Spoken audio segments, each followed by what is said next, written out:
but there is so much science, so much technique, especially with that quarterback position. So, yeah, I would love to go through your notebook today, Greg. Where would you like to start? And by the way, you hit on a great point. So since there are things you can't control, you must be as precise as you can be in the things you can control.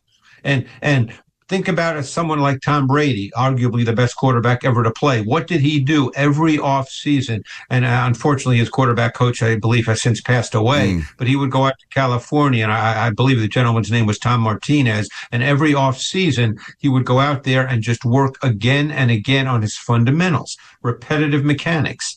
So, it all starts with that. I mean, I don't think people think a whole lot about taking the snap from center, whether you're under center or shotgun, the footwork on the drop and set in the pocket. Are there extra steps that you take that negatively impact your ability to throw with timing? Does that make you a beat or two late?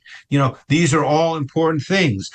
When you drop back into the pocket, are you staying on what we call the midline, or are you drifting to the right or to the left, which impacts the timing of the play and the ability of the offensive line to protect? There are sacks that are made where people just assume the offensive line did a bad job, where the quarterback drifted to the right or to the left, and he basically creates his own pressure by doing that because the offensive line is blocking as if he's dropping straight back on the midline. So, these are initial things. Then are you stepping toward the throw? We're so used now to talking about these quarterbacks that can throw off platform.